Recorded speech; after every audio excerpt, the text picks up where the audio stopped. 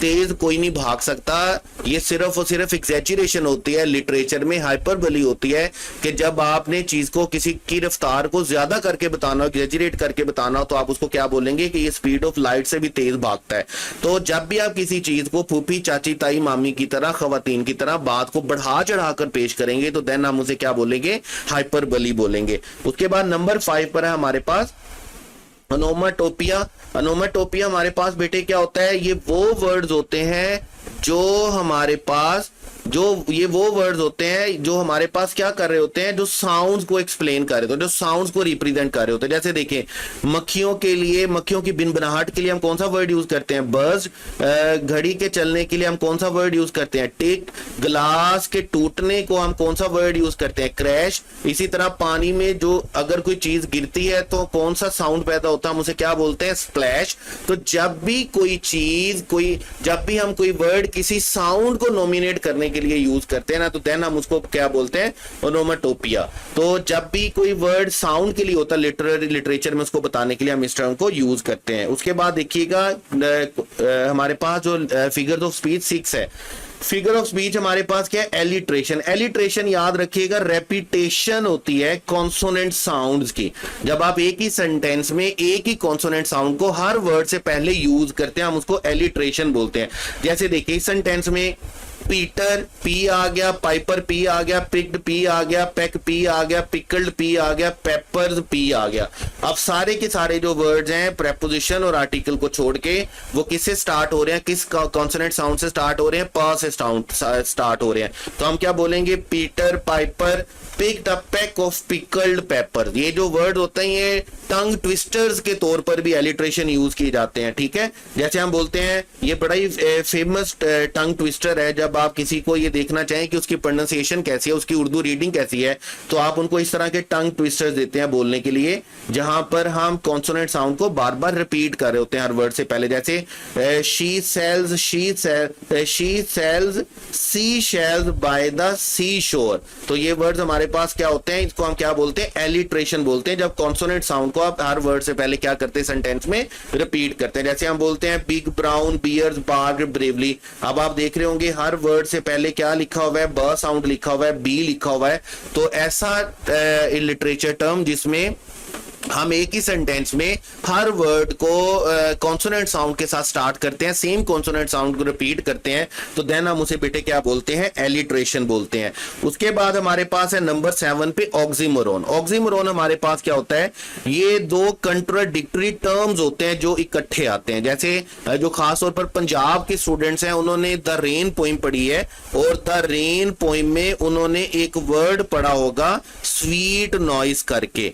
अब देखिए नॉइस तो शोर होता है, नॉइस स्वीट तो हो ही नहीं सकता है, ऐसे होता है ना हमारे पास। अब ऐसा तो नहीं होगा म्यूजिक स्वीट होता है, नॉइस तो स्वीट नहीं होता। ऐसा तो नहीं हो सकता कि आप किसी सड़क के कहां पर खड़े हो, किसी सिग्नल पे खड़े हुए हो और आप शाहरुख खान की तरह आंखें बंद करके हाथ फैलाए हुए हैं, जबकि आपके आसपास है ना गाड़ियां गुजर रही हैं, ट्रक गुजरे, वो पा पा टी टा चा चा कर रहे हैं, लेकिन आप उस क्या कर रहे हैं, आप इंजॉय कर रहे हो, आप कहते हैं नहीं वाह क्या स्वीट नॉइस है जी, क्या स्वीट नॉइस है। नॉइस स्वीट नहीं होता, अगर स्वीट है तो नॉइस नहीं होगा, और अगर नॉइस है तो स्वीट नहीं होगा। ये दो कंट्राडिक्टरी टर्म्स है।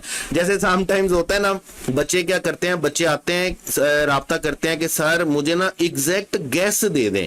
अब देखिए गैस का मतलब होता है अंदाजा लगाना। अब अगर एग्जैक्ट है तो वो गैस तो नहीं होगा ना, एग्जैक्ट है तो वो जेन्युइनली पेपर होगा, ठीक है। अगर एग्जैक्ट है तो वो गैस नहीं हो सकता, गैस है तो वो एग्जैक्ट नहीं हो सकता।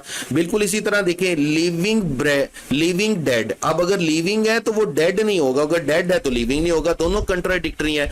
मैं समटाइम्स बच्चों को बोलता होता हूं कि एक यूनिवर्सल एग्जांपल है ऑक्सीमोरोन की, जिससे आपको फौरन समझ में आ जाता ऑक्सीमोरोन कि ये क्या होता है ऑक्सीमोरोन। हम बोलते हैं जब भी कोई चीज गैस होगा ना तो वो एग्जैक्ट नहीं होगा, एग्जैक्ट होगा तो गैस नहीं होगा, स्वीट होगा तो नॉइस नहीं होगा, नॉइस होगा तो स्वीट नहीं होगा।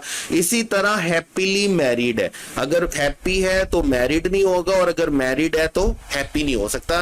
ये भी हमारे पास एक बहुत बड़ा ऑक्सीमोरोन है, जहां पर दो कंट्राडिक्टरी टर्म्स इकट्ठा आती हैं जो इकट्ठा नहीं आ सकती हैं। उसके बाद हमारे पास है नंबर 8 पे आयरनी। आयरनी क्या होता है,